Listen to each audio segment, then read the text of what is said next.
What's up, guys? No, I can't start a video like that. Um, Not my vibe. I tried, but well, hello everybody. Well, welcome back. Okay, so today I want to talk to you about um, how to use AI in interesting ways, in fun, meaningful, non-trivial, significant, but above all, kind of interesting ways. And as I talk about that with you, I have actually two qualia of the day, which is a glass of Pinot Grigio de-alcoholized, which I love de-alcoholized wine because mm, I mean, just like it maintains the delicate balance of aroma chemicals with a lot less sweetness than actual grapefruit juice. And and there's like processes, that the process of fermentation, it changes the aroma chemicals, of course. So you actually get kind of like the wine gestalt, as it were. Mm. And it tastes better than just normal wine. It still has a little bit of alcohol, about like 0.2% is what they told me. I got it at Napa recently, but yeah, very mildly psychoactive. Nothing to write home about. The other very mild psychoactive is Earl Grey Rooibos. I mean, like Rooibos is itself pretty interesting. Is itself kind of like calming in a little bit of kind of a chamomile sort of like level, perhaps less, but yeah, similar aroma chemicals, and but Earl Grey has bergamot oil is kind of like the key thing, and bergamot is not just any citrus. I mean, like I've talked a lot about this because I love this space, but effectively, bergamot has very high levels of both linalool and linaloyl acetate, which is the character impact backbone of lavender. And interestingly, also, it's present in like neroli in very high amounts, and also in coriander, and in clary sage. So that backbone is actually present in a bunch of places, but the flavors are different, right? So like linalool and linaloyl acetate provides kind of the voluptuous kind of like spark. Linaloyl acetate, a little bit of kind of like a plaster feeling, but it's overall, I love it. I love that backbone. I love exploring it, combining new things with that backbone. For example, the experiment of taking rose flavors, but substituting the backbone with kind of the lavender backbone, right? Like linalool and linaloyl acetate. And so it's a very strange experience. It's like, oh, this wants to be lavender, but it's the flavor is rose. And things like that. That's the sort of experiment that I love to do. And so imagine like, Earl Grey tea, usually black tea.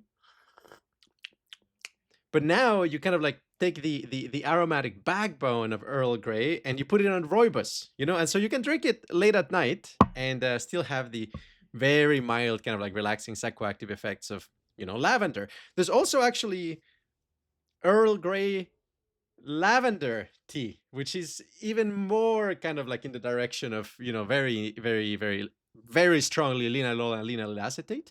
And it is, yeah, I think noticeably relaxing. Um, Interestingly, I should mention it might be a little bit of an MAOI. So like be careful about combining with other psychoactives, because there might be some like mild but like maybe clinically significant interactions for some small percentage of people. Okay. Anyway, what I want to talk to you today is about interesting, fun uses of AI. Mm. So first of all, I want to apologize. I want to apologize about a mistake that I made on Twitter. For context, in Twitter, my bar for like sharing things is very, very low, right? So like I share a lot of things that come to mind. And I want to keep it that way because, I really enjoy kind of like empowering and enriching conceptually, the community around Qualia Research Institute, Qualia Computing, etc. Because the more I share kind of like interesting frameworks, I think like the more we as a community are empowered to discuss, subtle, nuanced, complex things, especially in the terrain of consciousness and valence and things like game theory.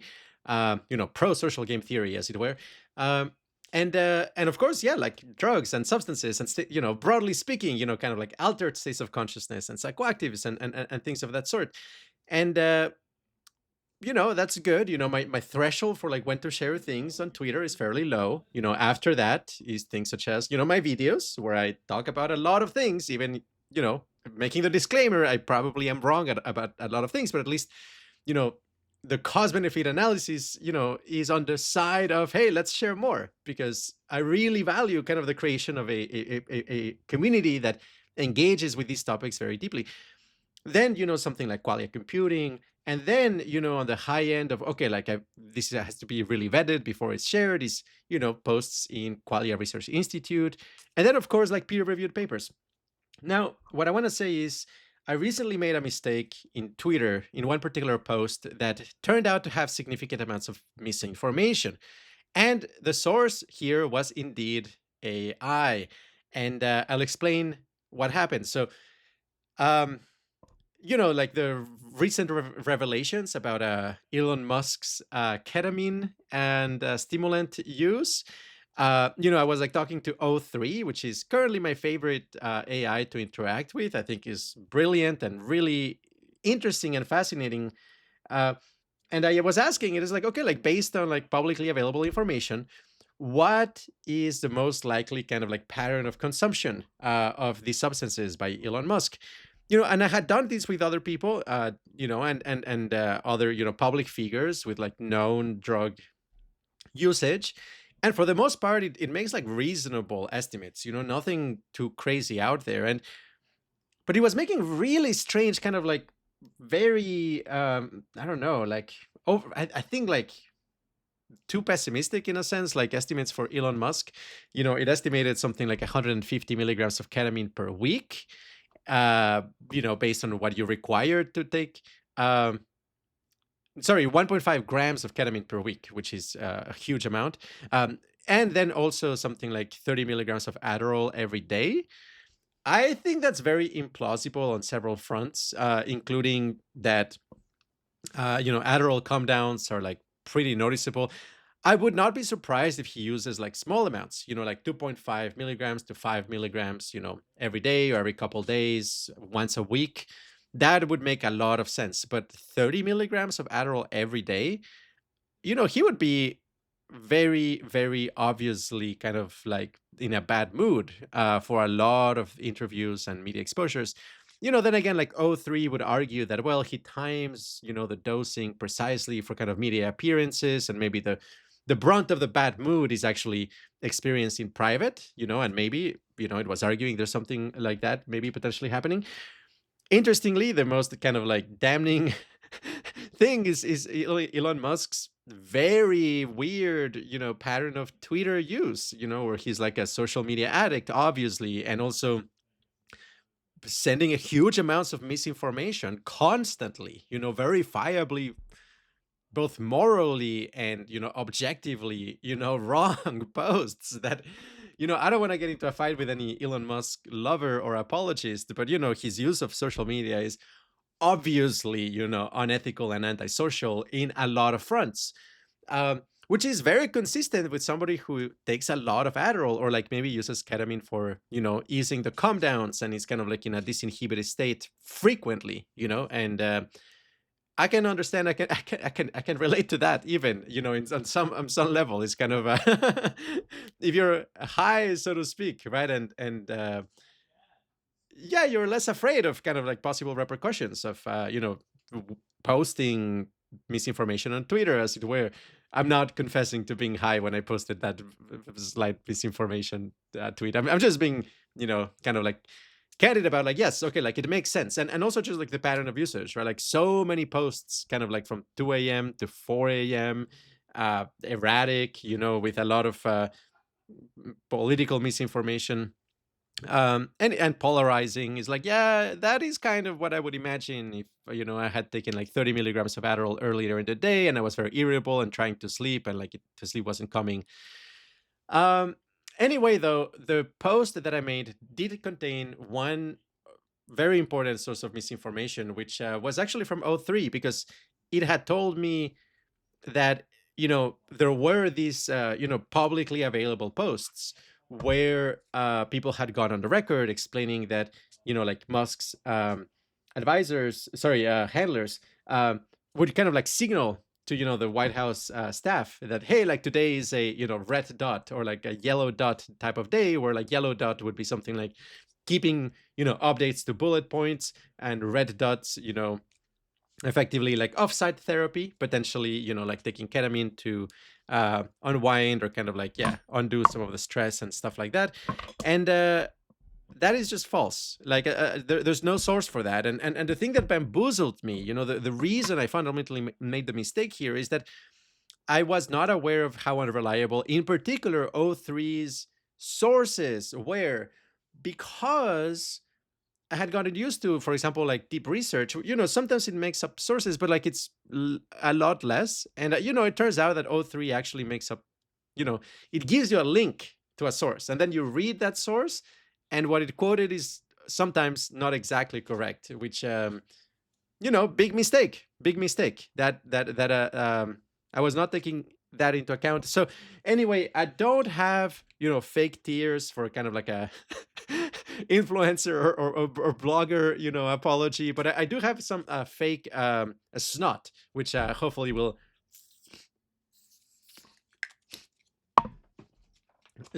do pretend I was crying, apologizing. Okay, so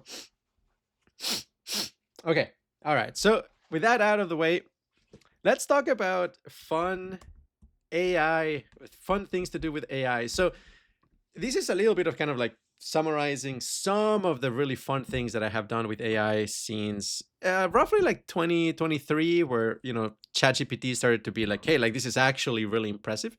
And I want to contextualize a little bit, because in college at Stanford, I did symbolic systems and then a master's in psychology, and I have a specialization in artificial intelligence, and I took a lot of artificial intelligence courses, on graph analysis and natural language processing, natural language understanding, all sorts of things like dimensionality reduction techniques and stuff like that. And the thing is that for some applications it really really worked, like for example like chess engines, like amazing. But for natural language processing, like it wasn't that good. And to some extent I did pursue a little bit of a career in that space. For 3 years I was a data science engineer at Silicon Valley startups and companies, and I had like overall actually a pretty awesome job. That said, most of the things that I implemented that were, I think, high quality were actually not language based. There were things such as a driver analysis, which is not an analysis of people who drive cars, is an analysis of which features are likely to be the actual underlying causal factors for predicting, something that matters for the company. Let's say for, retention models, or, like customer satisfaction and stuff like that. There's always money in building models in that space, or consulting. I haven't done it in a while, but if Qualia research completely fails, I will probably be able to pay rent at least with those consulting. By the way, would you like some consulting services? Okay, I'm joking. I'm too busy with Qualia research. I'm too busy with actually things that will change the world. I think massively reduce suffering, open up our consciousness, formalizing qualia, etc. Yeah, I should not be using my time for predicting retention based on surveys. It's not a good use of my life, guys. Please don't make me do it. Okay, so I am familiar with this, and the thing is, like, back then it just didn't work very well. Like, it honestly just didn't work. And like, of course it was like better than chance. Like we could say like, this comment is probably about management, and maybe doesn't have the word management, right? But like it kind of infers based on context, some pragmatic implicatures and like more subtle kind of like statistical clues. But these only really worked in aggregate, like if you actually were kind of a stickler and like read one by one, is like, not exactly correct. Now is a completely different story. For anybody who actually, worked professionally on natural language processing back in the day, let's say 2015, ChatGPT was shocking, shocking. And I also, well, on the flip side, I also find it really shocking just how much it seems like people just did not care as much, right? Like, I mean, some percentage of people are like, oh my gosh, I can talk to this thing. And it's like, you know, it's responding properly. Like, I was not expecting that to happen in 2023, let's say 2022, like maybe in 2030, 2040 for sure, but not something like this smart, this early. Snoop Dogg or Snoop Lion, for example, is like kind of, he got it, right? Like, he got how shocking this is. I hope you guys also get how shocking this is.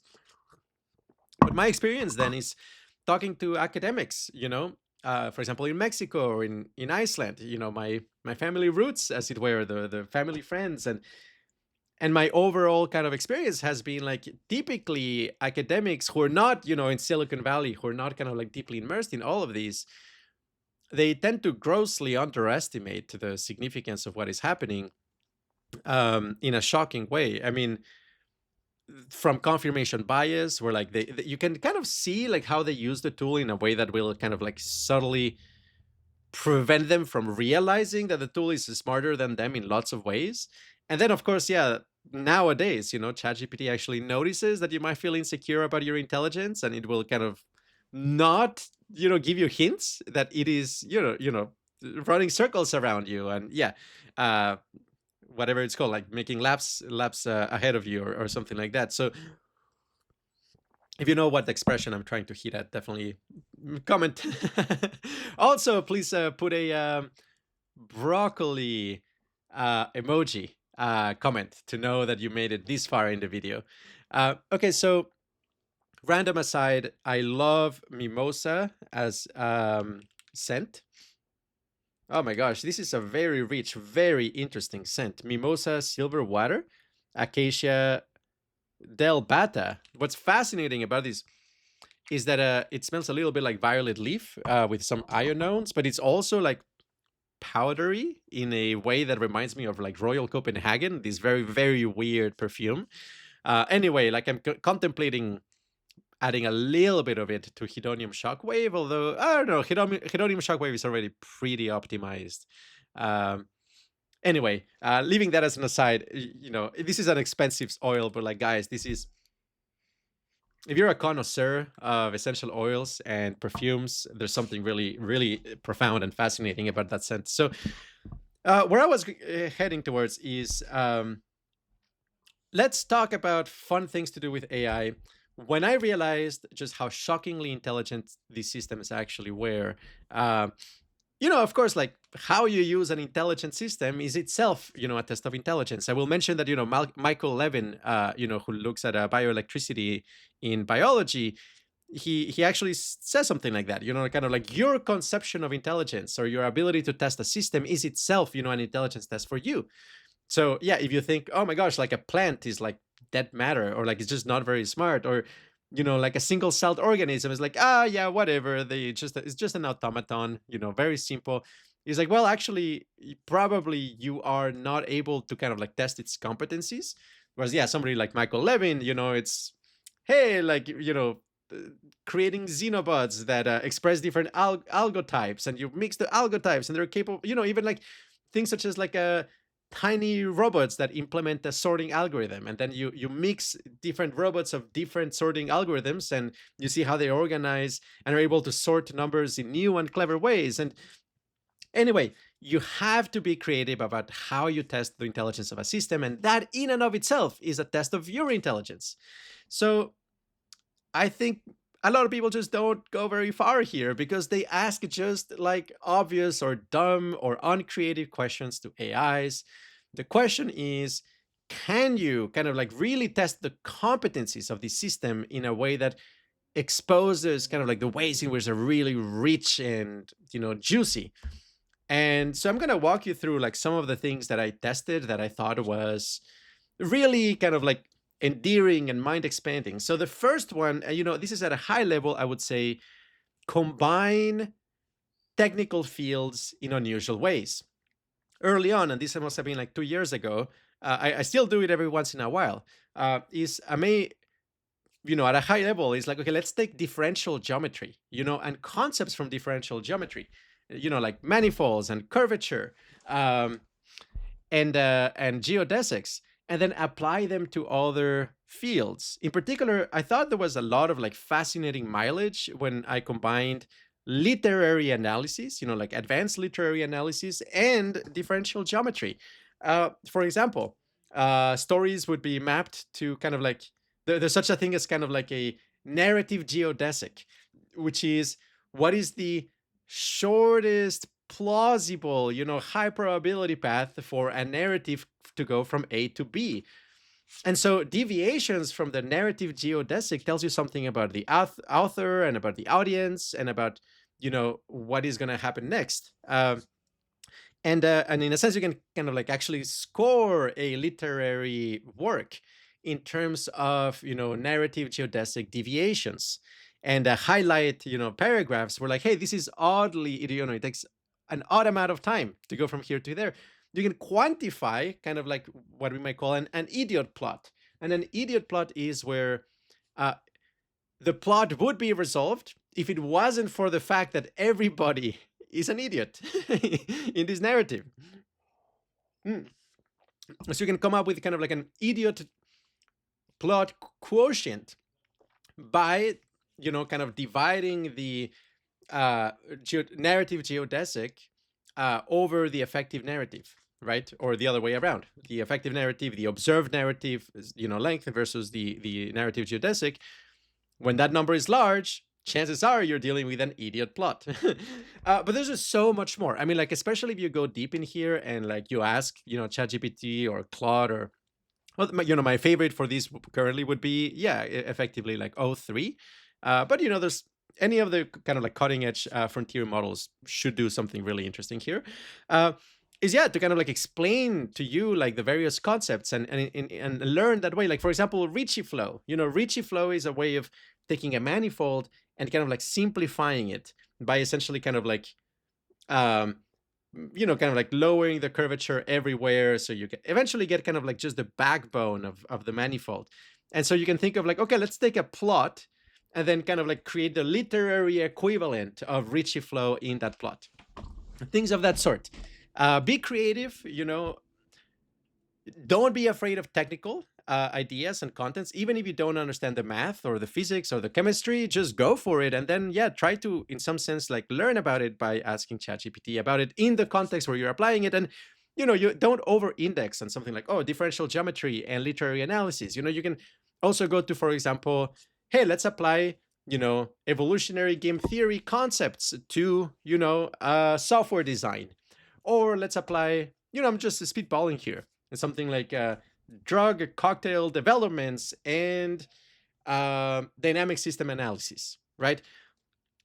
Any of those interactions, especially if you come across as intellectually curious as opposed to defensive, oh my gosh, you're gonna find fascinating things, really fascinating things, especially if you ask it, hey, like say something meaningful, new, non-trivial, significant, surprise me, or find applications for these, concepts.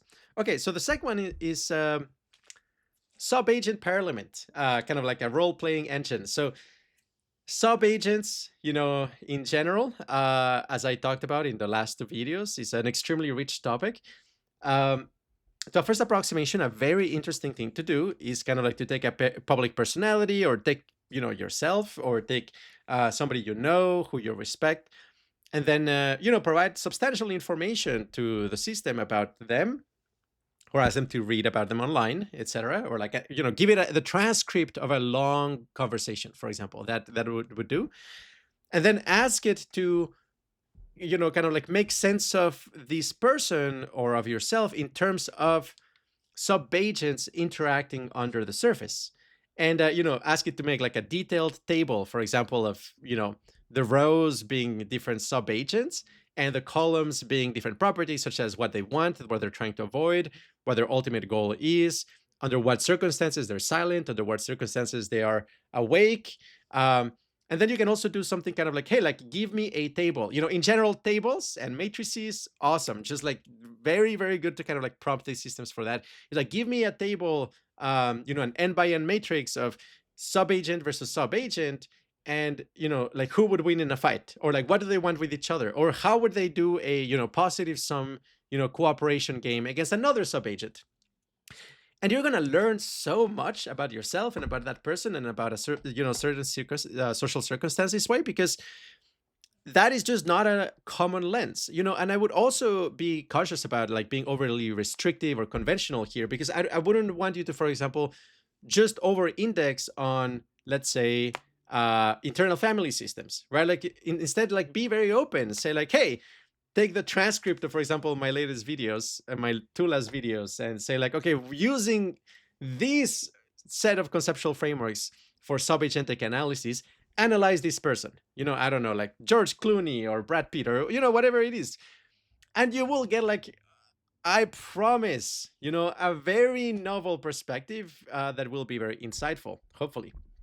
Okay, kind of like going a little bit deeper here, I would say, like subagentic analysis, um, contrasted with, for example, standard, psychometric analysis, right? So you may say like, okay, analyze this person both from a big five personality perspective, IQ, emotional quotient, like Myers-Briggs, and then compare and contrast it with our subagent analysis. And so you can find kind of like highlights. You can find, okay, this piece of information is something that the mainstream is not going to be aware of, because the analytic lenses that they utilize in order to make sense of the person just doesn't, the scope of such analysis just doesn't include, what this subagentic concept gives you.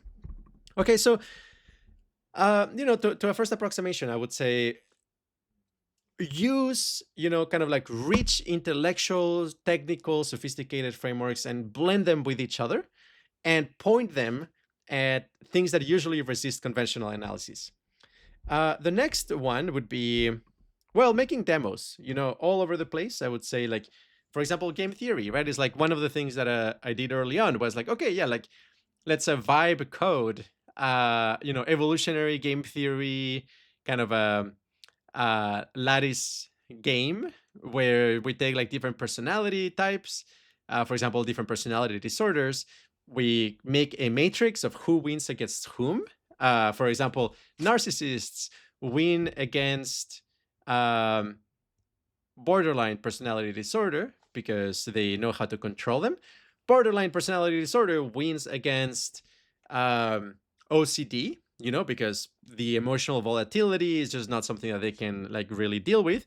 But then OCD wins against narcissists, right? It's kind of like a rock, paper, scissors sort of situation. And the reason why they win in this context, object level, is because an OCD will see through the fakeness, of the fake persona that narcissist is trying to project.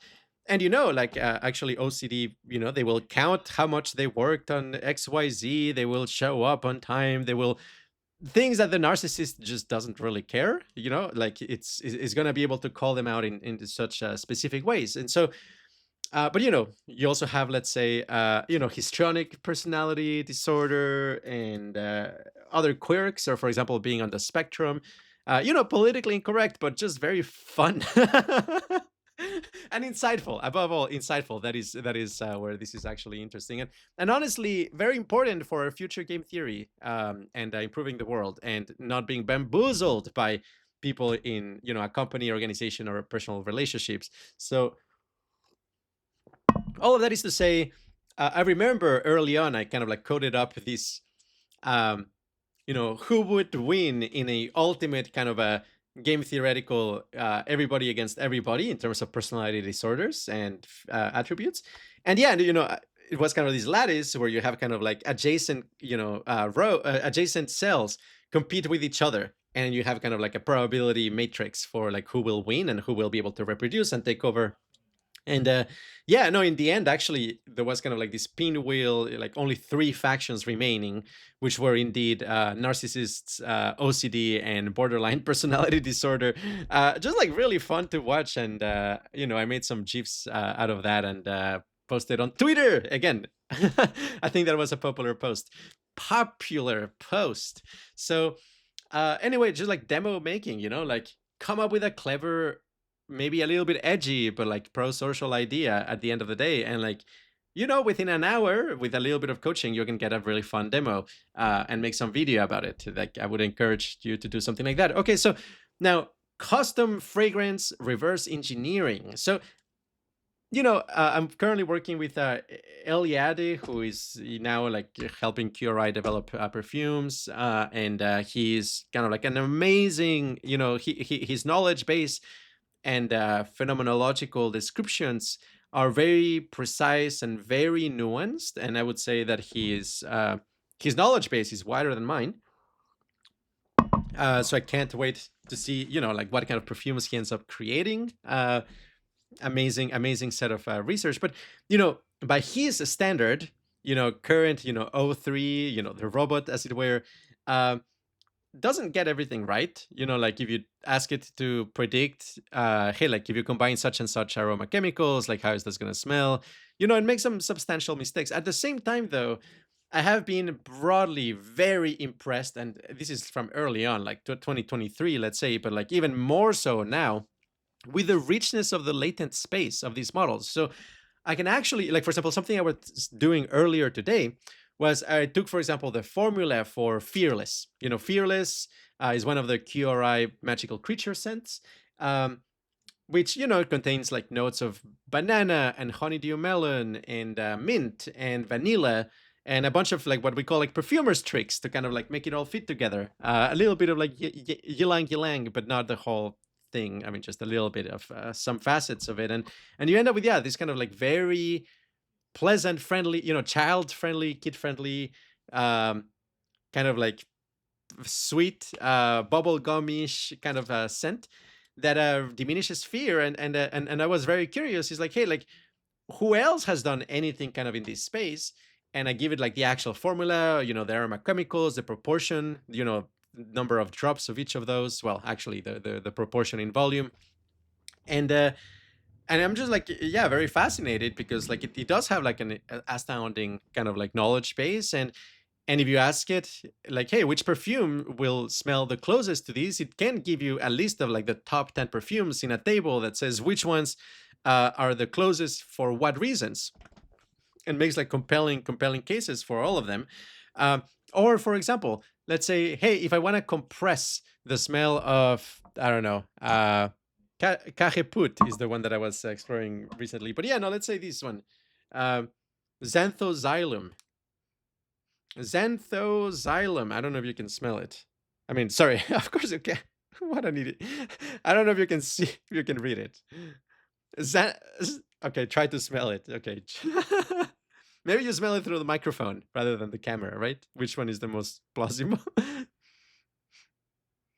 Put a flower emoji if you've made it this far on the comment section. Okay, so Xanthoxylum. This one is very herbal, kind of like very almost kind of like the very kind of grassy, kind of like spiky, kicky components. I like it actually. Also very fresh and sweet, interestingly. Anyway, you can say, hey, I want a compression, kind of like a JPEG version of Xanthoxylum. What is the minimal set of aroma chemicals that I need to combine in order to create a believable compression, a believable, replication of it? And from experience, the results are actually pretty decent. And you can do this with like anything. You can say like, hey, I want something that is in between this perfume and this other perfume. What is the latent space that would be hitting at, and how can I make a minimal, aroma chemical reconstruction? And maybe you can even give it something like, extra considerations, things such as it has to be like IFRA compatible, meaning that it's something that you can actually sell. And the budget is less than $20 or something like that. And yeah, it makes very decent approximations. More so, again, like tables are your friends. You can say like, okay, I want to score each of these scents with the following features. For example, how soft they are in the low frequencies, how kicky it is in the high frequencies, whether it has a tactile component, like a cooling sensation, and you come up with like 30 of these, you yourself, you come up with those features, and then you say, rate from 0 to 5 or maybe from -10 to +10, something like that. All of these aroma chemicals, or all of these perfumes, all of these essential oils. And then you can just export that CSV and analyze it in R or in Python. And hey, you can visualize the latent space that it believes scents are distributed as. And I think it's even just a year or two ago, it was actually like pretty decent. I mean, like, not the level of a professional perfumist who's a nerd and completely obsessed with these. Like, it doesn't quite get there, but gosh, I mean, it definitely goes like over easily, the 99th percentile of people who are passionate about scents. So yes, fascinating stuff. Um, Here's another thing that you can do with AI that is actually really interesting is, and we do these, of course,